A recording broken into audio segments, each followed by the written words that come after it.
umum Indonesia lebih banyak driver, lebih banyak passenger, dan kalaupun passenger lebih banyak yang mana, Prof? Celakanya sekarang lebih banyak yang masuk kategori bad passenger. Anak-anak muda yang semakin ingin gitu ya, punya passion yang lebih dari sekedar dirinya semakin banyak.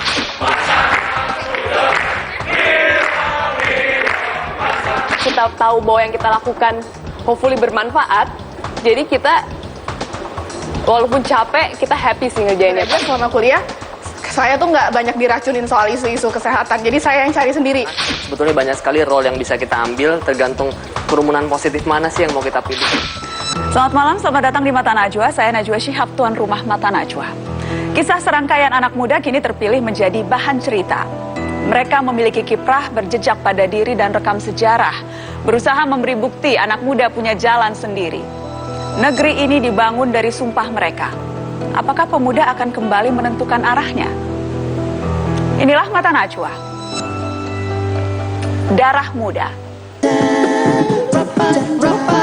Darah muda, darahnya para remaja yang selalu merasa gagah, tak pernah mau mengalah. Masa muda, masa yang berapi-api, yang maunya menang sendiri, walau salah tak peduli. Darah muda, biasanya para remaja berpikirnya sekali saja tanpa menghiraukan akibatnya. Wahai kawan para remaja, waspadalah dalam melangkah agar tidak menyesal akibatnya. Darah muda, darahnya para remaja yang selalu merasa gagah, tak pernah mau mengalah. Darah muda.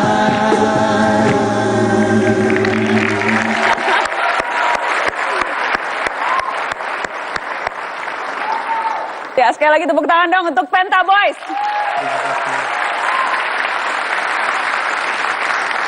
Pemirsa, apa kabar para pemuda? Masihkah Anda menjadi roda penggerak bangsa atau malah bagian dari mereka yang diam tanpa suara? Hari ini Mata Najwa mengundang dua orang yang selalu concern dengan jiwa muda. Saya perkenalkan, ada Wali Kota Bogor, Kang Bima Arya. Selamat malam, Kang Bima. Selamat malam, Nana. Kemudian juga ada Guru Besar Fakultas Ekonomi dan Bisnis Universitas Indonesia, Prof. Renald Kasali. Selamat malam, Prof. Terima kasih sudah hadir. Selamat malam, Mas. Kita bicara soal darah muda, anak muda zaman sekarang. Mau jujur-jujuran di awal, supaya enak diskusinya dan supaya kita bisa bergerak maju. Jujur, Prof. Renald, anak muda sekarang tipikalnya seperti apa ya menurut Anda? Saya kira tetap terbagi dalam beberapa segmen, bahkan banyak segmen saat ini. Yang paling banyak tetap saja kalangan yang dicetak oleh generasi di atasnya sebagai produk dari generasi kelas menengah yang nyaman dan menyenangkan. Mereka mengenal mall, mereka mengenal low cost carrier, mereka mengenal internet, bahkan semua persoalannya diselesaikan di sini. Mulai dari pacaran, ketemu, daftar sekolah, urusan perbankan. Semuanya lewat layar kecil smartphone. Layar kecil ini. Dan kalau naik kereta api, sekarang banyak naik komuter, itu lehernya begini terus, tidak bisa tidak begini ya. Hidup hanya dengan layar kaca. Ya, itu dalam layar kaca. Itu adalah salah satu tipikal, tapi kemudian setelah lulus mereka masih berpikirnya secara konvensional, yaitu bekerja, dan ketika bekerja sebagian income-nya masih dapat dari orang tua karena kelas menengah yang mapan. Ini melahirkan kelompok yang disebut kelompok penumpang. Dalam tanda kutip kita sebutnya passengers. Kemudian kelompok yang kedua yang kecil, minoritas, tetapi mereka bukan mencari pekerjaan, tetapi mereka mencari kebahagiaan. Dan orang-orang inilah yang kita sebut sebagai driver. Jadi self-nya itu adalah self-driving. Dan kita mengatakan tidak mungkin orang-orang ini menjadi leader sekalipun diberi pelatihan-pelatihan leadership. Kalau dasarnya mereka adalah penumpang. Penumpang itu adalah penikmat subsidi, penikmat segala yang gampang-gampang, pemberian orang dan sebagainya. Sedangkan ada kelompok lain yang berjuang menerobos supaya dalam vitae mereka, kurikulum vitae mereka, suatu ketika mereka pernah mengatakan saya sudah melakukan hal ini. Itulah kelompok driver. Penumpang dan supir. Ya, Tapi kan tidak mungkin juga semua orang jadi driver, jadi supir kan? Tidak mungkin. Tidak mungkin. Jadi Tidak kalaupun jadi penumpang yang seperti apa? penumpang itu pun terbagi dua. Ada yang disebut good passengers dan ada yang disebut bad passengers. Jadi penumpang yang baik dan penumpang yang buruk. Penumpang yang baik dan buruk. Kalau penumpang yang baik itu adalah dia masih memiliki sikap mental sebagai pemenang. Bukan berarti dia mau menang sendiri, tetapi dia tahu kapan dia harus kalah dan menerima kekalahan. Dia tidak mengeluh. Nah, kalau yang disebut sebagai bad passengers atau penumpang yang buruk tadi, itu adalah mereka yang mempunyai mentalitas pecundang. Mentalitas pecundang itu selalu minta dikasihani, sangat komplainer, dan di sosial media ini banyak sekali yang disebut sebagai haters. Orang-orang yang gampang sekali anon, bahkan bermain dalam mesin, menyebarkan kebencian. Dan secara umum Indonesia lebih banyak driver, lebih banyak passenger, dan kalaupun passenger lebih banyak yang mana, Prof? Celakanya sekarang lebih banyak yang masuk kategori bad passengers. Bad passenger. Celakanya demikian. Kang Bima, lebih banyak bad passenger anak muda sekarang seperti itu? Sebetulnya dari masa ke masa, tipikal anak muda kurang lebih sama lah. Kalau Prof. Kasali tadi punya tipologi, kalau saya, Nana, membagi jadi 3. Anak muda itu pertama, anak muda yang asik dengan dirinya. Yang kedua, anak muda yang sudah selesai dengan dirinya. Dan yang ketiga, anak muda yang bingung dengan dirinya. Yang paling banyak kayaknya yang terakhir nih, yang masih galau dan bingung. Nah, kalau yang asik dengan dirinya, dia berbuat sesuatu, orientasinya adalah dirinya. Bisa bagus, bisa jelek gitu kan. Tetapi ini adalah anak-anak yang mungkin tadi gadget freak, yang mungkin banyak lihat gadgetnya dibanding lihat orang lain. Kemudian dia bekerja keras untuk dirinya, itu asik dengan dirinya gitu. Yang kedua, yang sudah selesai dengan dirinya. Apa yang dilakukan itu semata-mata adalah untuk lingkungan gitu. Dia ingin eksis dalam konteks lingkungan sosial dan sebagainya. Ini anak-anak muda yang hebat, dan saya yakin yang ada di sini kelihatannya masuk kategori 2, sudah selesai dengan dirinya. Nah, yang bahaya itu yang bingung dengan dirinya. Kuliah semester 5, ketika dosennya nanya, habis selesai ini mau apa, 10 tahun lagi Anda di mana? Nggak tahu jawabannya. Nah, itu bingung dengan dirinya. Bingung dengan dirinya. Dan kita berharap yang di studio saat ini yang nomor 2. Tetapi secara umum, karena saya tadi di awal sudah bilang harus jujur. Karena kalau kita mau memperbaiki negeri, minimal kita jujur dulu lah melihat kondisi. Lebih banyak sekarang kategori yang mana? Kalau pakai kategori Anda tadi, Kang? Selalu ya, lebih banyak adalah yang masih galau, masih disorientasi. Tetapi kalau saya melihat, Nana, sekarang tren ya, anak-anak muda yang semakin ingin gitu ya, punya passion yang lebih dari sekedar dirinya semakin banyak. Dan materi bukan ukurannya. Ini yang buat saya paling menakjubkan, ya, paling mengharukan gitu. Dan malam ini Mata Najwa akan menghadirkan sebagian dari mereka, anak-anak muda yang sudah selesai dengan dirinya. Kita akan panggil siapa saja mereka setelah pariwara berikut. Tetaplah di Mata Najwa, Darah Muda.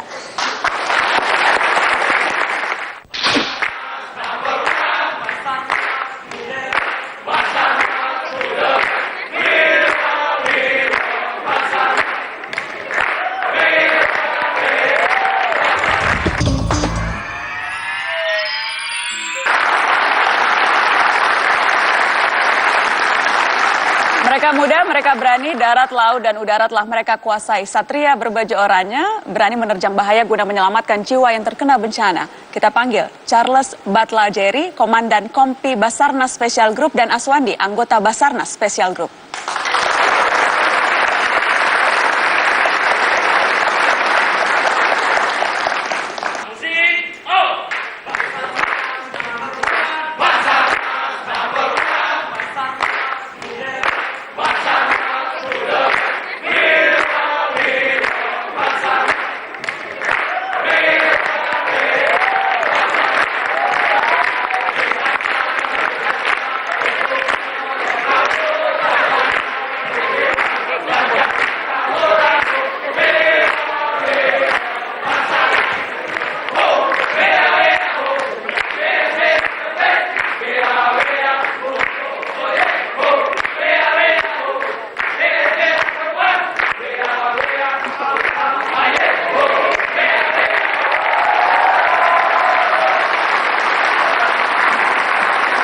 Luar biasa Basarnas Special Group.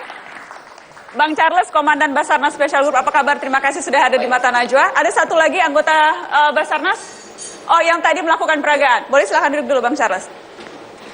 Itu hal yang biasa sekali tadi dilakukannya, terjun dari atas studio, walaupun mungkin penyelamatan di studio tidak pernah ada ya. Iya. Apa kabar? Bang Aswandi, kita salaman dulu. Iya. Silahkan duduk. Jadi persisnya Basarnas Special Group, bedanya apa dengan yang tidak spesial? Karena tampaknya dua-duanya sama-sama hebat, yang spesial ini lebih hebatnya apa? Yang spesial hebatnya karena mengikuti pelatihan dan pendidikan yang tidak diikuti oleh teman-teman rescuer yang biasanya. Apa yang bisa dilakukan oleh yang biasa dan bisa dilakukan oleh Special Group? Kalau yang spesial khusus untuk musibah-musibah yang memang sulit untuk ditangani, seperti misalnya contoh menyelam di kedalaman yang tidak seperti biasanya dilakukan oleh penyelam-penyelam yang biasanya. Terus kemudian harus masuk ke dalam sumur, harus masuk ke dalam terowongan, di segala medan harus bisa khusus untuk Basarnas Special Group. Harus siap di segala medan? Siap. Luar biasa. Saya ingin tahu ceritanya Bang Charles. Bang Charles ini sudah berapa lama di Basarnas? Di Basarnas sudah 10 tahun. Sudah 10 tahun. Ya. Pertama kali masuk Basarnas usia berapa? Pertama kali masuk Basarnas usia 22 tahun. 22 tahun Ya. masuk Basarnas Ya. pertama kali.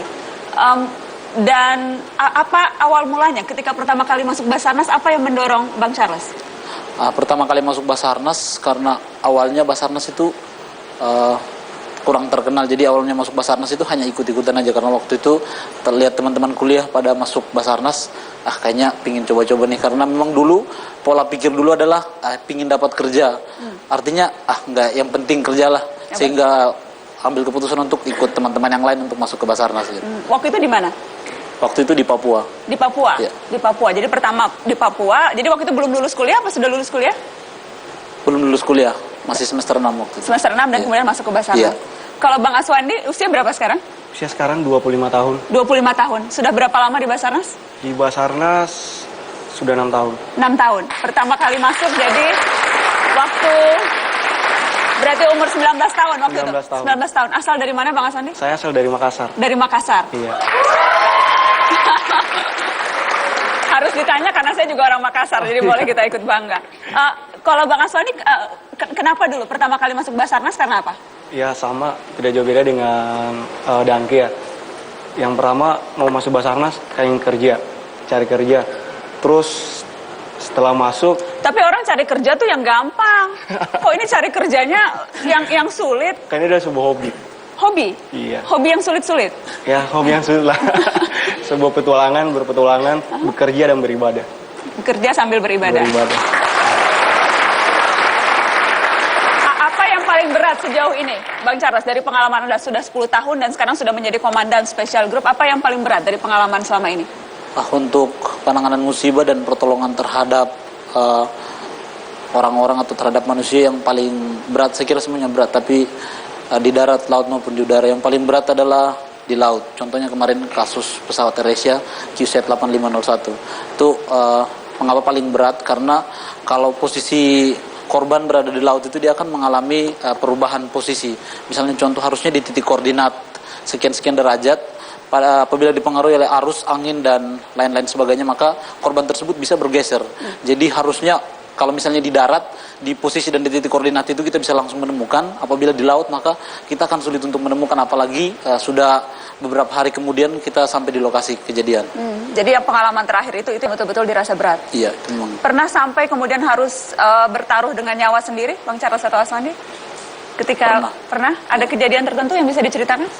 Kejadian tertentu yang memang sebenarnya banyak kejadian. Misalnya contoh kita nyelam di kedalaman 35 meter, misalnya contoh pesawat AirAsia kemarin kan ada di kedalaman sekitar 35 meter. Pada saat kita nyelam, apabila kita sendiri nggak mengerti kesehatan penyelaman itu, apa itu dekompresi, apa itu narkosis, maka akibatnya bisa buruk untuk kita sendiri apabila kita tidak mengikuti standar operation prosedur yang memang sudah ada.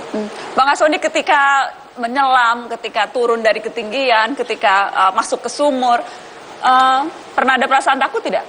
Ya kalau takut itu mungkin hal yang wajar ya buat manusia yang normal. Tapi ketakutan itu harus diimbangi Karena niat kita baik, kita mau menolong, mau bekerja, Tuhan pasti lindungi kita.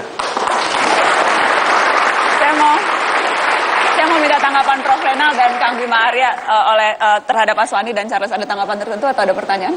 Tadi kan menarik pertanyaannya. Kalau cari kerja kan cari kerja yang gampang, yang enak ya.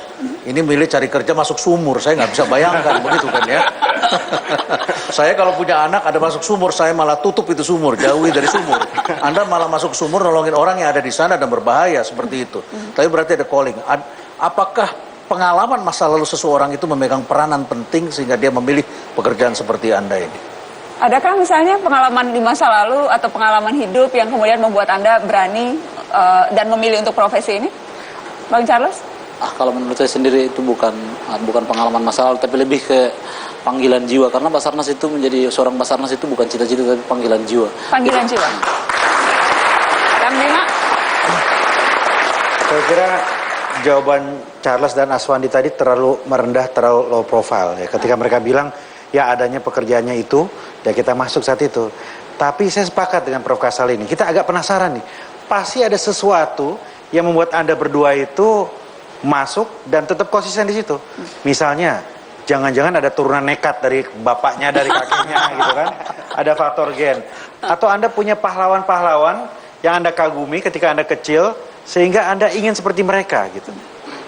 Kalau saya sendiri, awal saya masuk Basarnas, saya nggak sadar bahwa itu Tuhan menempatkan saya di situ untuk menolong orang lain. Tapi ketika saya bekerja beberapa tahun kemudian, saya merasa dan saya percaya bahwa ketika saya kerja di Basarnas itu, Tuhan menempatkan saya di situ untuk menolong orang lain, membantu banyak orang. Sesuai dengan asli saya dulu bahwa ketika saya masih kecil, memang saya hidupnya memang sering di hutan, terus kemudian sering di laut. Nah, itu sering... kan berarti ada pengalaman masa kecil, ya, di tempat. Ya. Yang kemudian akhirnya mempengaruhi. Karena harus dipancing dulu baru bisa. Harus dipancing. Jadi waktu itu di Papua, karena tinggal di Papua banyak saya di. Aslinya Maluku, kemudian Aslinya saya kuliahnya di Papua. Ya. Oh, jadi Maluku kemudian kuliah di Papua. Iya. Tadi katanya tidak takut, tapi masa sih tidak takut? Tidak ada perasaan takut, tidak takut mati ya? Sebenarnya semua manusia itu punya rasa takut, namun ketika kami melakukan hal-hal yang berbahaya seperti itu, kami memanajemen rasa takut itu sehingga rasa takut itu ada tapi sangat kecil dan kami bisa mengatasi itu. Bagaimana caranya mengatasi rasa takut? Coba tolong ditularkan ke yang lain. Caranya mengatasi rasa takut itu adalah kami percaya dan kami yakin dengan tugas yang sudah diberikan kepada kami. Yang pertama, yang kedua, alat-alat yang kami gunakan untuk melakukan pertolongan ataupun melakukan apapun itu, misalnya contoh tali, misalnya untuk turun dari atas tadi, kami sudah betul-betul cek tali itu dulu, tingkat keamanannya, tingkat safety-nya, dan semua peralatan yang mendukung kegiatan kami. Sehingga kalau orang yang belum tahu betul spesifik misalnya tali yang digunakan, pasti akan takut ketika lihat talinya. Loh, talinya kecil kayak gini, mungkin nggak? Dengan adanya pengetahuan tentang itu, kami sangat yakin dan kami punya rasa takut itu bisa dikurangi seperti itu. Karena yakin dengan kemampuan diri. Baik. Apa yang dengan profesi ini yang sudah 10 tahun, kemudian Aswandi sudah 6 tahun, apa yang kemudian apakah mempengaruhi cara Anda berdua melihat hidup? Apakah pengalaman selama menjadi Basarnas mengubah sesuatu dalam hidup atau melihat hidup ini menjadi lebih berbeda misalnya? Memang sangat berpengaruh ketika kerja di Basarnas. Pola pikir yang tadinya pingin bekerja hanya sekedar bekerja, ketika kerja di Basarnas dan menolong banyak orang lain, kami punya mengalami perubahan paradigma atau perubahan pola pikir yang sangat signifikan. Misalnya contoh, tadinya kami berpikir bahwa semua orang itu ada perbedaan, misalnya contoh beda agama, suku, ras dan sebagainya. Namun ketika kami di Basarnas, ketika kami menolong orang lain, kami sudah tidak lagi istilahnya melihat bahwa orang ini agamanya apa, sukunya apa, atau siapapun orangnya. Ketika kami ketemu di medan atau di lokasi itu memang sudah mengalami hal-hal yang memang harus ditolong, maka kami segera menolong tanpa melihat semuanya itu. Dari situ kami mendapat sebuah pelajaran, bahwa siapapun kita semuanya sama, tidak ada perbedaan, entah itu suku, agama, ras dan sebagainya. Aswandi? Ada yang mau ditambahkan? Apakah berbeda? Sudah menikah belum? Belum. Masih jomblo? Sudah punya pacar? Sudah punya pacar. Sudah pacar nggak apa-apa kerja. Pacarnya deg-degan nggak setiap kali Aswandi ke lokasi bencana? Nangis-nangis? Kalau nangis tidak sih. Nggak nangis? Iya, cuma cemas mungkin, tapi ya didoakan. Oke. Tapi pacar tidak menyuruh untuk berhenti kerja, cari pekerjaan lain nggak? Malah mendukung. Mendukung, bangga ya? Bangga. Orang tua juga bangga? Orang tua bangga. Nggak pernah ini tidak pernah meminta cari pekerjaan lain orang tua? Tidak pernah. Tidak Malah pernah. mendukung, tetap tetap pada pekerjaannya, menolong orang, tapi tetap ibadah tetap dan jaga keselamatan. Luar biasa. Kita kasih tepuk tangan dong, Bang Charles dan Aswandi. Terima kasih sudah hadir di Mata Najwa, dan setelah ini akan hadir juga anak-anak muda yang lain yang tidak kalah beraninya. Setelah pariwara, tetaplah di Mata Najwa. Kita ingin berada di tempat yang kita bisa melakukan perubahan. Tapi kalau kita mau melakukan perubahan harus didukung oleh juga dengan menterinya. Pas kita terjun langsung melihat, kita ada wawancara juga, kita melihat kondisi langsung gajinya, ada diskriminasi gaji, itu kita langsung bisa ngerasain, oh ternyata seperti ini ya. Cuman mengecek kapal dan keringetan itu masih biasa gitu.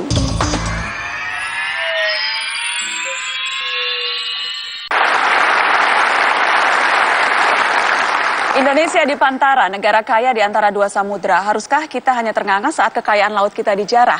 Narasumber kita kali ini merupakan bagian dari barisan penjaga laut kita, Adila Stefaniswana dan Fadila Oktaviani, anggota Satgas Illegal Fishing Kementerian Kelautan dan Perikanan Republik Indonesia. Kita sambut Adila dan Fadila. Tepuk tangan dong, perempuan muda hebat. Selamat malam, terima kasih sudah hadir di Mata Najwa, Adila. Halo Di, silahkan duduk. Anggota Satgas Illegal Fishing, Kementerian Kelautan dan Perikanan. Saya mau tanya dulu, umurnya berapa sih? Saya 24. 24? Dila? 23. 23 tahun, lulusan mana? Universitas Indonesia. Dari UI, Fakultas? Ya, Hukum. Fakultas Hukum, Dila juga? Sama. Fakultas Hukum Fakultas Universitas Hukum. Indonesia, 23 tahun, 24 tahun. Oke. Biasanya itu lulusan Fakultas Hukum, dari UI apalagi, saya tahu karena saya juga dari UI Fakultas Hukum, biasanya itu lulusannya ke law firm. Kalau ke law firm itu gajinya bisa per dolar rate-nya, per jam. Tapi ini memilih menjadi Satgas anggota illegal fishing. Persisnya tuh apa dulu sih ini? Pekerjaannya apa tuh? Jadi saya ke Adila dulu. Pekerjaannya apa nih Satgas illegal fishing? Sebenarnya Satgas ada dua pekerjaan utama. Yang pertama adalah untuk menganalisa, mengaudit kapal-kapal yang dahulunya pembangunannya di luar negeri. Sebutannya kita sebut secara singkat kapal-kapal eks asing. Jadi kapal yang dulu dibuat Thailand, di Cina, yang menangkap ikan di Indonesia. Dan yang kedua adalah untuk peningkatan efektivitas koordinasi penegakan hukum.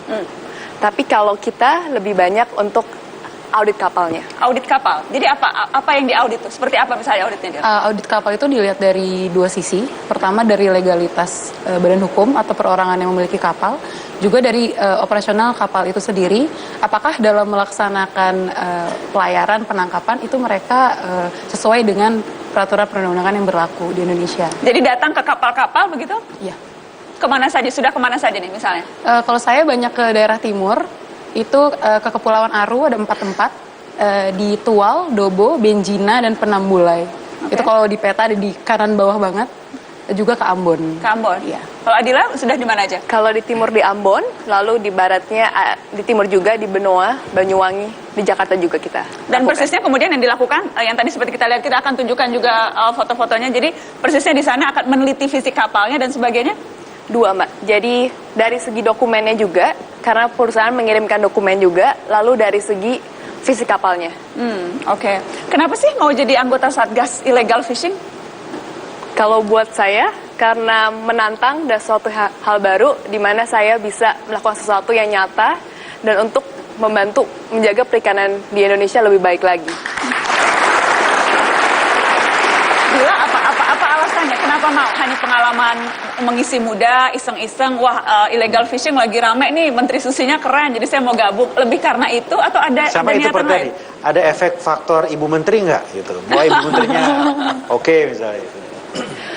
Kalau ada faktor ibu menterinya tentu, karena kita ingin berada di tempat yang kita bisa melakukan perubahan. Tapi kalau kita mau melakukan perubahan harus didukung oleh juga dengan menterinya. Seperti dulu kita di satelit UKP 4, saya kebetulan di Badan Pengelola Red Plus, Pak Kuntoro, di mana Pak Kuntoro juga ingin melakukan perubahan. Jadi ketika kita di sana, kita emang bisa melakukan perubahan-perubahan yang nyata. Kita bisa memberikan masukan dan masukannya itu memang benar-benar digunakan. Jadi karena tahu kerjanya tidak akan sia-sia begitu ya. Karena tahu apa yang dilakukan akan membawa dampak dan pengaruh. Itu tujuan utamanya. Kan sebelum sempat di law firm kan? Sumpah. Gajinya pasti lebih besar dong. Iya. Tapi itu tidak penting? Bukan itu yang dicari? Sebenarnya kalau uang, saya pernah dikasih tahu nih, itu akan mengikuti sendiri sih. Jadi jangan cari maunya yang gajinya pasti gede dulu, tapi kerjaannya nggak buat diri kita bahagia gitu. Kalau sekarang bahagia, nanti uang itu akan mengikuti sendiri. Gimana Pak Sana? Ya, saya tidak melihat wajah takut di antara Anda ya. Anda tahu nggak sih belum lama ini ada seorang saksi kunci di kelautan itu yang sampai menjadi korban. Ya, konon kabarnya ya katanya dibunuh dan sebagainya. Tapi saya tidak melihat wajah takut kalau di wajah-wajah Anda seperti ini ya. Atau mungkin karena wajah Anda seperti ini orang juga nggak mikir Anda sesuatu yang mesti dikhawatirkan. Ya. Tapi begini. Kalau saya lihat wajah sebagian besar auditor yang bekerja di kantor pemerintah ya, mungkin teman-teman tahu wajah-wajah orang-orang yang kerja di auditor ya, itu mukanya kayaknya suntuk gitu, mukanya capek, letih ya, kerjanya berat dan sebagainya. Kok Anda bisa seperti ini sih? Di kapal kan panas, terik dan sebagainya. Anda mengaudit loh, berat loh itu. Anda tidak merasakan itu? Ada masalah-masalah seperti itu? Atau kalau lagi kerja di sana mukanya kencang juga? Kita akan tunjukkan foto-foto pada saat dua anak muda ini bekerja di sana. Kami tunjukkan. Dila, bisa cerita? Karena kita semangat sih Pak. Jadi walaupun panas-panas, terik-terik, tapi karena kita semangat dan kita tahu bahwa yang kita lakukan hopefully bermanfaat, jadi kita walaupun capek, kita happy sih ngerjainnya Pak. Jadi hilang, rasa capek itu hilang? Rasa capek masih ada Mbak, tapi karena nggak mungkin hilang ya? Nggak hilang, rasa capek nggak hilang, tapi karena rasa semangat itu, dan kita tiap bangun pagi gitu semangat, oh kita harus ngerjain ini, dan kita bisa nemuin kesalahan-kesalahan yang dilakukan, itu kita seneng sih. Dan apa yang ingin dicapai? Kalau misalnya tadi Mas Kang Bima Arya bilang kalaupun misalnya sudah selesai waktunya dan kemudian sudah selesai, tapi adakah sesuatu lagi yang ingin dicapai? Ada target tertentu begitu? Sebenarnya sih kita ultimate goalnya itu pengen lihat nelayan-nelayan Indonesia sendiri lokal itu bisa mencari ikan dan mendapatkan ikan yang kalau sekarang kondisinya mereka susah karena banyak yang mengambil gitu. Kalau jadi supaya mereka bisa mendapatkan ikan yang lebih banyak. Gitu. Peduli nelayan? Iya. Kenapa tiba-tiba bisa peduli itu? Kenapa penting? Anak muda umur 23-24 tahun belum mikir soal nelayan tuh, mungkin malah jarang taunya ya beli ikannya di supermarket gitu. Itu diketahui pun pas kita ke lapangan langsung Mbak. Jadi bukan pas udah masuk waktu masih di kantor, belum tahu sih kayak peduli nelayan belum terlalu. Tapi pas kita terjun langsung melihat, kita ada wawancara juga, kita melihat kondisi langsung gajinya, ada diskriminasi gaji, itu kita langsung bisa ngerasain, oh ternyata seperti ini ya. Cuman mengecek kapal dan keringetan itu masih biasa gitu untuk di lingkungan perlautan. Tapi ketika tahu kondisi langsung, ketika melihat bagaimana nasib nelayan-nelayan kita, itu yang menjadi drive, itu yang menjadi dorongan untuk mau terjun dan melakukan sesuatu. Ditambah kita tahu bahwa kekayaan Indonesia dari segi laut itu luar biasa sekali. Nomor 2, garis pantai terpanjang, tapi nelayan kita tidak makmur. Itu jadi sebel. Jadi sebel. Dan dorongan sebel itu yang kemudian membuat mau melakukan ini. Iya. Mau melakukan pekerjaan ini. Luar biasa, kita kasih tepuk tangan. Ini kita kagum sekali dengan konsistensi dan keyakinan kalian gitu ya. Tetapi kalau boleh saya ingin menguji dengan satu pertanyaan. Ini setelah malam ini Anda berdua ditonton oleh jutaan rakyat Indonesia, ya kan? Besok pasti Anda udah ngetop di sosmed gitu. Nah, jadi kira-kira kalau kemudian ada tawaran kerjaan baru dengan income yang lebih dan dengan tantangan yang juga lebih, kira-kira mau pindah nggak? Kan belum selesai nih, nggak mungkin akan langsung pindah ke tempat lain walaupun gajinya lebih besar. Kalau ingin ada- menyelesaikan dulu misinya. Kalau ada wali kota yang nawarkan untuk bekerja untuk Wah, ini sekaligus job interview kalau Bima langsung mau ditarik. So far masih akan terus merasa ini panggilan juga begitu, sesuatu yang So far, di mana ketika pekerjaannya itu memang untuk mau mereformasi dan membantu supaya masyarakat lebih baik, membuat pemerintahan juga kita bisa memberikan masukan yang lebih baik dan pemerintahan bisa membantu masyarakat yang lebih baik. Oke. Saya tadi bertanya ini ke teman-teman Basarnas dan saya juga akan bertanya ke Anda berdua. Apa satu hal yang Anda pelajari tentang hidup ini dari pekerjaan yang saat ini dilakukan? Sesuatu yang mungkin saja tidak mungkin Anda ketahui ketika tidak menjadi Satgas Illegal Fishing? Dilan? Ketika tidak menjadi Satgas Illegal Fishing, kita tidak tahu secara nyata dan secara realita. Kita tahu sih dari berita, tapi kita tidak merasakan, benar-benar ngelihat bahwa masyarakat Indonesia itu masih miskin dan gapnya tuh jauh. Yang di ibu kota seperti Pak Reynald bilang, di mall semuanya enak. Dan ketika benar-benar kita ngelihat, itu jadi kayak gimana gitu. Gimana? Jadi kayak terpanggil kayak harus ngelakuin something supaya hidup mereka lebih baik. Karena melihat langsung kondisinya. Tapi begini, Oke. Terima kasih sudah hadir di Mata Najwa dan berbagi cerita. Mudah-mudahan sukses terus Satgas Illegal Fishing karena sekarang semua mata negeri sedang melihat ke teman-teman di KKP dan mudah-mudahan betul-betul bisa mengambil dan melakukan perubahan untuk negeri. Kita kasih tepuk tangan dong untuk teman-teman Satgas Illegal Fishing. Terima kasih sudah hadir di Mata Najwa. Saat ini ada 7 titik yang ditugaskan di puskesmas, di mana kita bukan menggantikan di sana, tapi kita juga mendampingi sehingga derajat kesehatan masyarakat itu bisa meningkat. Jadi berapa hari itu baru sampai? Ya praktis harus melewati 1 malam dulu kan, karena Satu ada kapal malamnya itu. Kapal malam Jadi naik pesawat, naik segala macam Kapal, roda darat, transportasi iya. dipakai tuh ya? Iya. Sampai kapal kecil juga dipakai? Iya, betul. Baru sampai di sana? Baru sampai Desa Pelita.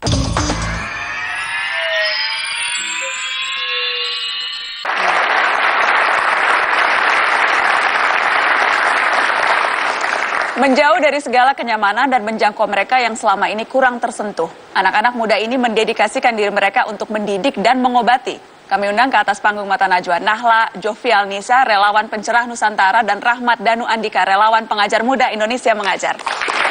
Halo Nahla, selamat malam. Terima kasih sudah hadir di Mata Najwa. Ya. Relawan pencerah Nusantara. Kemudian ini ada Dika Andika, relawan pengajar muda Indonesia Mengajar. Terima kasih sudah hadir. Saya mau ke Nahla dulu, relawan pencerah Nusantara. Ceritakan, apa sih itu pencerah Nusantara? Jadi pencerah Nusantara ini adalah satu tim kesehatan. Sebenarnya bukan cuma tim kesehatan, ada pemerhati kesehatan juga. Yang kita dikirim ke, saat ini ada 7 titik yang ditugaskan di puskesmas. Di mana kita bukan menggantikan di sana, tapi kita juga mendampingi sehingga derajat kesehatan masyarakat itu bisa meningkat. Kuncinya masyarakat bisa mandiri untuk menjaga kesehatan. Nahla sendiri ini Saya perawat perawat dan sekarang ditempatkan di mana? di Lindu, Sulawesi Tengah. Lindu, Sulawesi Tengah. Danau Lindu. Danau Lindu. Itu seberapa jauh sih ke Lindu? Jadi dari kota Palu, Sulawesi Tengah, kita 2 jam pakai taksi atau angkot. Dari sana, dari dusun yang desa terakhir, kita harus naik ke gunung. Jadi kalau ada yang harus naik gunung pakai kaki, ini bisa naik motor. Itu selama 1,5 jam dengan kondisi yang sampingnya jurang. Jadi kalau kita jalan, itu harus mikir dulu, jangan lihat samping, kalau nggak Serem deg-degan gitu ya? banget gitu. Luar biasa. Tidak terbayangkan. Kondisi Lindu sendiri seperti apa? Kondisi Lindu sebenarnya ada 4.000 jiwa dengan kampungnya terpisah oleh danau. Terus kesehatannya sendiri karena pencarian Nusantara itu intervensi 3 tahun. Jadi pada awal datang itu derajat kesehatannya masih buruk gitu. Jadi indikatornya angka kematian ibu, angka kematian bayi, perilaku hidup bersih, jamban itu menjadi concern buat kita kayak gitu. Infrastrukturnya di sana seperti apa? Tidak ada sinyal pasti dan tidak ada listrik. Tidak ada listrik? Iya. Jadi pakai apa kalau kita, karena kita harus bekerja, jadi kita malam itu hanya punya waktu 3 jam untuk menyelesaikan semua tugas-tugas kita. Oke. Jadi kalau berhubungan dengan luar tuh pakai apa? Kalau kita biasanya berempat itu pakai ojek. Jadi kita titip ke ojek handphone, saya SMS dulu, terus nanti balik baru balasannya. Jadi sebelumnya saya bakal SMS, tolong cepat balasnya gitu. Ojeknya kemana tuh bawa Ke Sidaunta yang tadi ada sinyal. Jadi 2 jam, jadi nitip handphone ke ojek, Iya. Abang ojeknya Balikin nggak bisa ngirim-ngirim pesan cinta dong. Karena kalau dibaca, jadi kemudian 2 jam dibalas baru dibalikin lagi. Iya. Seperti itu ya? Betul. Oke, luar biasa, kita kasih tepuk tangan dong. Pencerah Nusantara, ada juga Dika, relawan pengajar muda. Tolong ceritakan, pengajar muda itu apa? Ya, pengajar muda sebetulnya pendekatannya mirip dengan pencerah Nusa, karena Indonesia Mengajar dengan pencerah Nusa ini saudara sepupu lah ya, kalau boleh dibilang.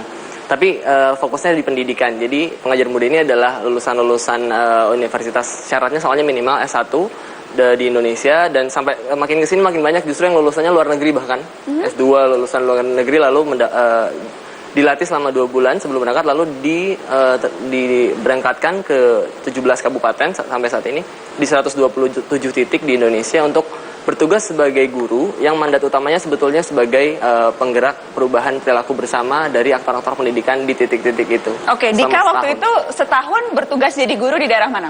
Kebetulan saya waktu itu bertugas di angkatan pertama tahun 2010 di Provinsi Maluku Utara, Kabupaten Halmahera Selatan, di desa namanya Desa Pelita. Desa Pelita. Jadi kalau dari Jakarta? Terbang ke Ternate. Oke. Beberapa flight udah ada yang langsung harus transit Manado biasanya sampai Ternate, naik kapal malam semalaman ke Pulau Bacan sisi barat, sisi timurnya. Oke. Nah, Pelabuhan Babang ini jalan darat ke Labuha sama 1 jam. Nah, masih naik kapal masih naik kapal lagi selama 2,5 jam sampai 3 jam tergantung ombak. Sebenarnya desa saya agak ke utaranya dikit tuh sebenarnya desa Pelita. Jadi berapa hari itu baru sampai? Ya praktis harus melewati 1 malam dulu kan karena ada kapal malamnya itu. Kapal malam. Jadi naik pesawat, naik segala macam roda darat, transportasi dipakai itu ya? Iya. Sampai kapal kecil juga dipakai? Iya, betul. Baru sampai di sana? Baru sampai Desa Pelita. Desa Pelita, luar biasa, kasih tepuk tangan dong, jauh sekali. Apa? Desa Pelita itu gambarannya seperti apa, Dika? Seperti kebanyakan desa di Kepulauan Halmahera Selatan, Desa Pelita ini desa pesisir. Kebetulan desa saya mirip sama desanya Nahla.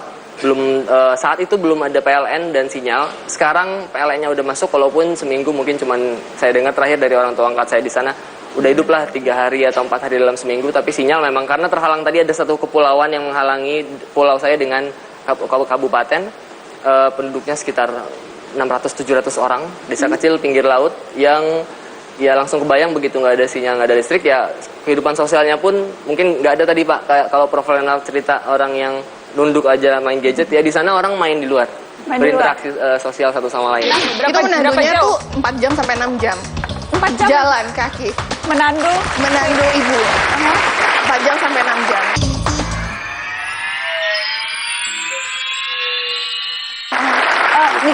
Nikmatkah setahun menghabiskan hidup di sana, Dika? Nikmat ya. Nikmatnya apa? Nikmatnya karena waktu itu saya 24 waktu bertugas. 24 tahun 24 bertugas? tahun 2010. Nikmatnya karena yang jelas mempelajari banyak sekali hal, terutama soal perspektif mengenai bangsa. Kebetulan saya juga hasil produk dari pendidikan bangsa ini gitu. Lulus tuh dengan keyakinan bahwa lulusan S1 ITB apa sih yang kayaknya saya nggak tahu tentang Indonesia. Berasanya gitu ya, saya sudah tahu banyak hal tentang Indonesia. Betul, persis. Tapi begitu sampai sana, yang saya nikmat karena pas tahun di sana ajang pelatihan kepemimpinan yang dahsyat, karena kita menyelami sehari-hari 24 jam sehari, 7 hari seminggu, sehingga memandang dinamika permasalahan itu jadi lebih kaya dan langsung hilang tuh pemikiran-pemikiran bahwa sepertinya semua masalah Indonesia bisa kita carikan solusinya di Jakarta dan kita kirim solusinya ke semua pelosok di Indonesia. Itu langsung hilang karena kita langsung diperkaya soal dinamika yang bisa terjadi dan bisa sangat beragam di apa misalnya beri contoh misalnya dinamika yang Dika alami di sana. Contoh, waktu saya 3 bulan baru bertugas itu mengajar sekolah. Kami pengajar muda itu bertugas di SD negeri. Saya hadir ke sana bersama di SD Pelita itu ada 4 orang guru yang ada di sana waktu itu, termasuk kepala sekolahnya. Jadi saya guru kelima. 2 bulan bertugas saya menemukan ada lemari bantuan alat peraga IPA dari luar negeri waktu itu. Saya nggak pernah tanya karena saya pikir udah kosong atau sudah digunakan. Bulan ketiga saya bertanya, ini lemari apa sih? Oh, alat peraga dulu 2 tahun yang lalu ada bantuan. Saya bongkar, ada 12 kit science yang canggih dan sangat aplikatif. Yang kok nggak ada yang pakai nih Pak? Ya satu, nggak ada kebutuhannya. Kenapa harus? Selama ini juga nggak pernah pakai, kita aman-aman aja. Kedua, mungkin nggak ada yang nemenin sehingga guru-guru bisa familiar dan melakukannya. Jadi kalau isunya adalah pendidikan sains itu perlu ditingkatkan di daerah timur, kita orang Jakarta ini kita cenderung ya udah kalau gitu bikin proyek pengadaan alat peraga. Dan teman-teman di Rote contohnya ada di tempat lain menemukannya 5 laptop, 2 infocus masih terbungkus rapi. Ada bantuan, terus kenapa nggak dipakai? Ya nggak ada listrik. Jadi itu yang saya pikir iya juga ya, ternyata dinamikanya begitu variatif sehingga memerlukan pengalaman akar rumput yang memang agak intensif untuk saya waktu itu saya pikir untuk memperkaya diri saya dan pengetahuan itu gitu. Ditanam juga. Nahla, apa yang Anda pelajari? Ini sekarang Nahla masih bertugas di sana ya? Masih, akan balik. Akan balik ke sana. Jadi ini kebetulan saja Mata Najwa beruntung pas hari ada di Jakarta, Nahla bisa cerita dan berbagi pengalaman. Apa pengalaman yang sejauh ini begitu spektakuler dan menggetarkan dada kalau bicara pengabdian di Lindu? Jadi sebenarnya kalau menurut saya masyarakat itu punya cara untuk menjaga kesehatannya. Nah, yang kita kurang support itu adalah salah satunya gimana orang-orang yang ada di puskesmas itu bisa melayani dengan maksimal. Jadi pengetahuan dan lain-lain itu yang kurang. Jadi selama di sana saya tuh belajar banget. Ternyata di masyarakat itu banyak hal yang bisa kita potensi-potensi itu yang bisa kita arahkan untuk membantu mereka sadar terhadap kesehatannya. Yang kedua, kita juga melakukan empowerment petugas puskesmas. Jadi kita selalu terparadigma kalau puskesmas itu jelek. Kalau petugasnya itu pasti ya datang pulang. Padahal sebenarnya tugasnya adalah indoor dan outdoor. Nah, itu yang kita akhirnya memberikan contoh. Ini loh yang benar. Ayo kita bareng-bareng. Akhirnya kita jemput bola dan sebagainya. Dan selain itu juga belajar tentang tatanan masyarakat. Karena menurut saya kesehatan bukan tanggung jawab tenaga kesehatan, tapi tanggung jawab bersama. Makanya di Lindu sendiri saya bersyukur semua jajaran pemerintahan itu sangat mendukung, bahkan memberikan support yang sangat besar terhadap kesehatan. Oke, bicara jajaran pemerintahan. Bicara jajaran pemerintahan juga kebetulan malam ini hadir Pak Karno Camat Lindu yang kebetulan pas hari ini ada di Jakarta. Selamat malam Pak Karno, terima kasih sudah menyempatkan datang. Apa yang Anda dan masyarakat rasakan dengan hadirnya Nahla dan anak-anak muda lainnya di Lindu? Kalau tadinya puskesmas itu dijadikan hanya tempat untuk berobat, tapi sekarang itu puskesmas itu dijadikan suatu tempat untuk memeriksakan kesehatannya. Dan kadangkala kalau pada saat merujuk masyarakat itu mereka ini dengan antusias juga karena di sana belum ada jalan akses kendaraan roda 4. Kami sama-sama jalan kaki atau naik ojek atau sama-sama memikul pasien yang dirujuk ke rumah sakit umum di daerah kota ya. Saya mau dengar cerita Nahla. Jadi itu biasa memikul pasien. Jadi karena puskesmas kan listriknya belum ada, jadi semoga ada tenaga surya atau solar cell. Nah itu akhirnya kalau misalnya kayak baru-baru ini kita hadapin itu adalah ibu dengan keguguran. Jadi kegugurannya tidak lengkap sehingga harus dirujuk dan harus mendapatkan ruang operasi. Akhirnya kita rujuk pagi hari. Itu menandunya tuh 4 jam sampai 6 jam. 4 jam? Jalan kaki. Menandu ibu. 4 jam sampai 6 jam. Untuk sampai ke lokasi terdekat untuk sampai di lokasi terdekat itu sampai ambulans yang Sidaunta. Terus nanti harus 2 jam lagi ke Palu. Ini harus jadi movement, memang untuk bergerak, memang untuk mengajak saudara sebangsa untuk ikut sama-sama bergerak di berbagai bidang, kesehatan, pendidikan, illegal fishing dan seterusnya. Terus galau, jangan nerima apa yang ada di bangku kuliah, karena itu semuanya kalau kita nggak lihat langsung, kalau kita nggak kenal bangsa kita itu kita nggak akan tahu intervensi yang tepat itu seperti apa.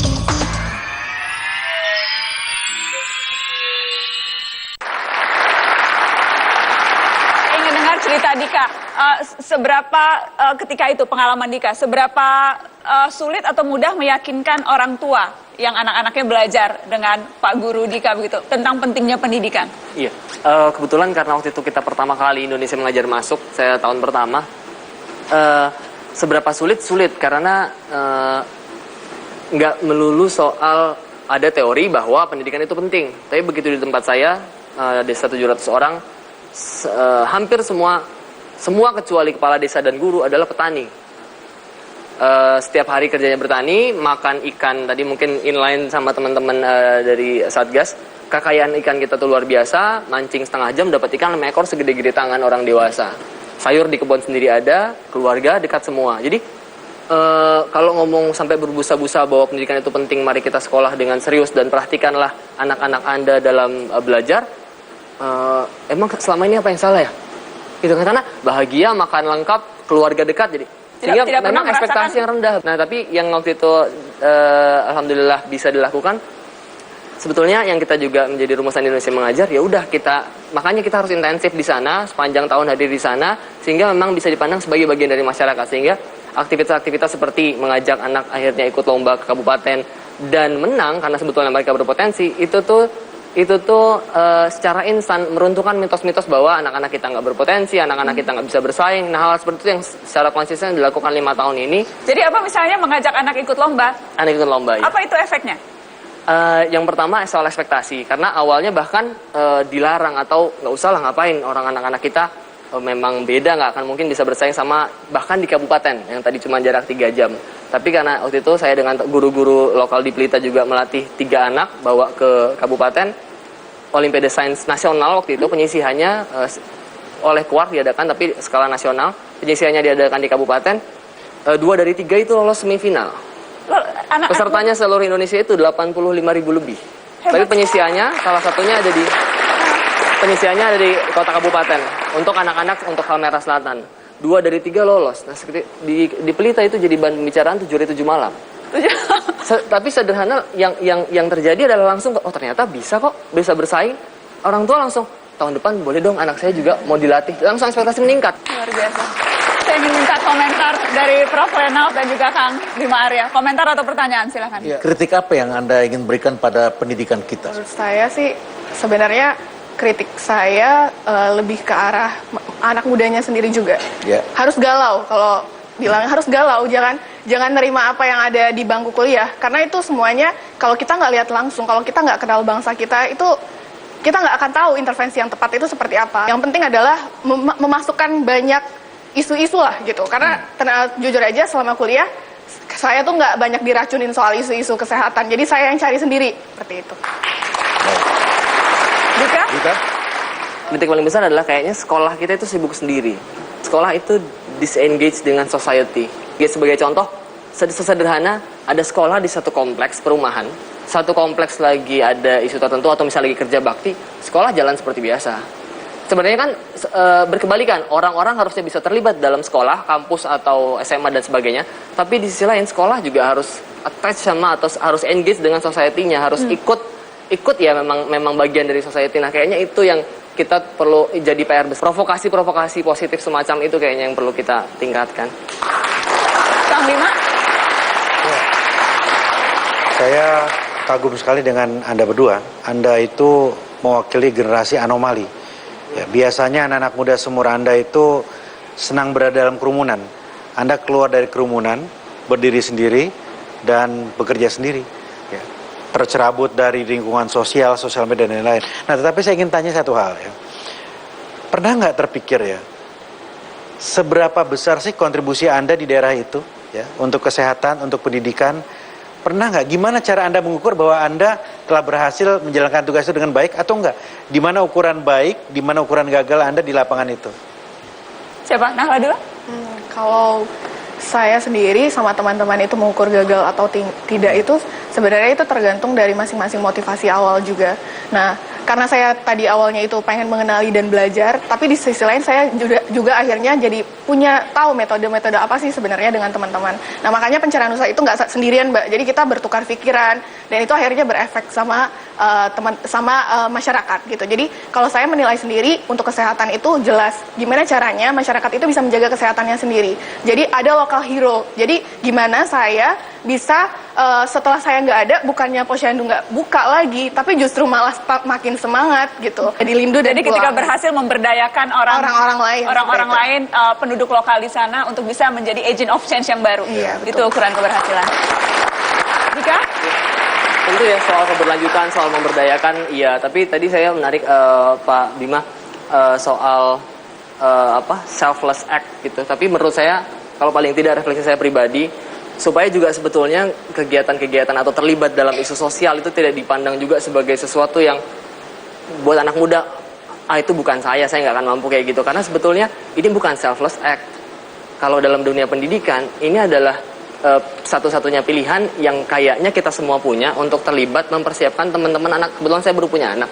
Tapi langsung kebayang, nanti dia hidup besar, saya bisa berusaha sekuat tenaga memastikan dia jadi anak baik, akhlaknya bener gitu, tidak merugikan orang lain, tapi saya nggak bisa menjamin dia di masa depan terbebas dari hal-hal konyol atau hal konyol yang sekarang kita rasakan. Jadi kayaknya yang saya lakukan ini terlibat mempersiapkan calon teman-temannya anak saya, dan jadi bukan selfless act, ini sangat oportunis, ini sangat selfish kalau menurut saya, in a way ini sangat selfish. Jadi kayaknya itu juga yang kalau Indonesia Mengajar dari sisi lain soal keberhasilan Indonesia Mengajar Mencerah Nusa di berapa titik sih kita gitu. Dari segini luas Indonesianya seberapa titik, tapi ini kan soal movement. Jadi terima kasih kepada teknologi informasi saat ini, terima kasih kepada Mata Najwa. Mudah-mudahan event seperti ini tuh jadi penular bahwa ini harus jadi movement, memang untuk bergerak, memang untuk mengajak saudara sebangsa untuk ikut sama-sama bergerak di berbagai bidang, kesehatan, pendidikan, illegal fishing dan seterusnya gitu. Luar biasa. Yang juga hadir malam ini di studio Mata Najwa, teman-teman dari Indonesian Future Leaders, lembaga non-profit yang dibentuk oleh anak-anak muda dan tujuannya salah satunya juga untuk mencetak calon-calon pemimpin masa depan negeri. Saya perkenalkan ada Muhammad Iman Usman dan Aditya Firseli Utami. Selamat malam, Ufa dan Iman. Saya mau tahu apa itu Indonesian Future Leaders. Jadi sederhana sih idenya bahwa kita ngerasa kita privilege, kita bisa ke sekolah bagus, kita maksudnya dapat pendidikan yang baik, akses luas, tapi kita nggak mau jadikan itu jadi take it for granted gitu. Kita merasa bahwa kita perlu mengedukasi diri kita sendiri dan teman-teman kita tentang masalah-masalah sosial apa yang ada di sekitar kita, dan kemudian melengkapi diri kita dan juga teman-teman dengan skills ataupun pengetahuan untuk mereka bisa melakukan aktivitas. Dan spesifiknya apa misalnya program-programnya, Afu? Apa Indonesian Future Leaders programnya apa? Iya, kalau misalnya generalnya saya sebenarnya pakai perandayannya Nawa tadi, kita mau bikin makin banyak orang galau. Anak-anak muda yang belum cukup dengan dirinya, itu kita ingin berikan kapasitas supaya mereka jadi mau turun langsung dan membuat impact ke sekitar gitu. Kalau kegiatan langsungnya, contohnya kita punya School of Volunteers atau sekolah relawan. Jadi itu target beneficiariesnya anak-anak SMA sebenarnya, yang sudah mulai ngelihat nih masalah di sekitar mereka apa. Masalahnya bisa sesimpel di sekolahnya belum ada tempat sampah yang membedakan sampah organik dan organik misalnya. Atau bisa lebih kompleks kayak misalnya bagaimana dia ngelihat tetangga-tetangga dia di kampung dekat rumah itu belum sadar tentang makanan yang bernutrisi.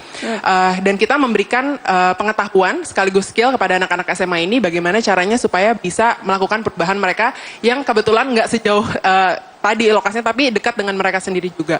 Atau acara kita, program kita yang lain adalah Parlemen Muda Indonesia. Itu tujuannya lebih kepada pendidikan politik bagi anak muda juga. Jadi sudah berapa banyak nih Imam, yang terakhir sudah berapa banyak menjangkau anak-anak muda, sudah di berapa provinsi, sudah berapa orang yang terlibat?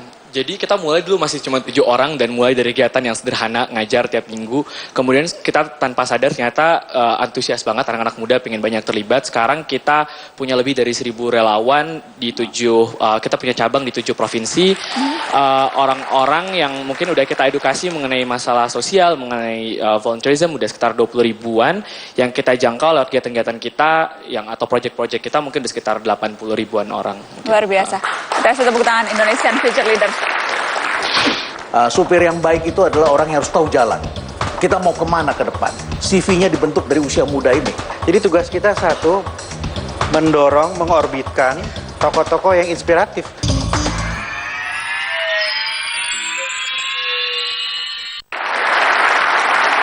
Prof. Renald, Kang Bima, tadi kita sudah berbincang ada teman-teman Basarnas, Satgas Illegal Fishing, kemudian Pencerah Nusantara, Indonesia Pengajar Muda, Indonesia Mengajar. Apa sih yang membedakan mereka-mereka ini dan mungkin saja banyak lagi yang juga melakukan hal yang sama di seluruh pelosok negeri dengan anak muda kebanyakan yang tadi awal kita bicarakan? Ya, saya kira pertama mereka ini punya calling, ada panggilan. Dan yang kedua, ini adalah karena didrive oleh inspiratif atau inspirational leader, ya, pemimpin-pemimpin yang inspiratif. Pengajar muda di situ ada Anies Baswedan, ya. Kemudian di tempat illegal fishing ada Ibu Susi, ada Mas Ahmad Santosa yang dekat juga dengan dunia pendidikan dan dengan para mahasiswa. Kemudian juga saudara siapa Iman. Ini sangat dikenal dia oleh kalangan mahasiswa parlemen mudanya. Itu adalah orang-orang inspiratif. Yang dulu di kampus-kampus itu dipimpin orang-orang inspiratif, ya dulu. Tapi belakangan kita melihat semakin digantikan oleh orang-orang administratif. Mereka ini punya panggilan suci, niat baik. Panggilan suci inilah yang menjadikan mereka menjadi good driver, pengemudi yang baik, supir yang baik. Supir yang baik berani ngambil risiko. Supir yang baik itu adalah orang yang harus tahu jalan. Kita mau kemana ke depan. CV-nya dibentuk dari usia muda ini.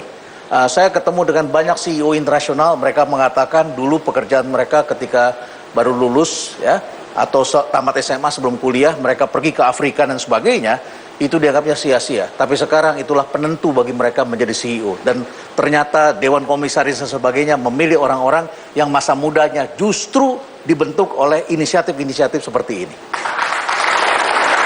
Kang Bima Arya, Indonesia punya 70-an juta anak muda. Bagaimana cara kita menduplikasi anak-anak muda seperti Nahla, seperti Dika, seperti Iman, seperti Ufa, seperti Adila, seperti Dila. Bagaimana caranya kita menduplikasi lebih banyak lagi?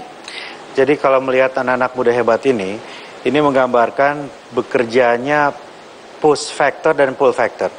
Jadi ada yang menarik mereka dari luar dan ada yang mendorong mereka dari internal. Yang menarik mereka itu adalah tadi seperti Prof. Kasel sampaikan, tokoh-tokoh yang menginspirasi, ya, yang kemudian mereka ingin menjadi seperti itu.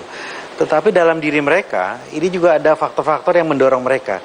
Bisa jadi karena pendidikan, faktor keluarga, didikan orang tua dan sebagainya. Nah, ketika push and pull ini bekerja dengan sempurna, orang-orang seperti mereka yang hebat-hebatnya kan semakin banyak gitu. Jadi tugas kita satu, mendorong, mengorbitkan tokoh-tokoh yang inspiratif. Sebetulnya banyak sekali role yang bisa kita ambil, tergantung kerumunan positif mana sih yang mau kita pilih. Karena kadang-kadang salah kerumunan aja sebetulnya anak-anak muda zaman sekarang. Tapi kalau bisa pas kerumunannya, mudah-mudahan kita semua bisa gerak sama-sama untuk mempersiapkan masa depan Indonesia. Masa depan Indonesia yang lebih baik.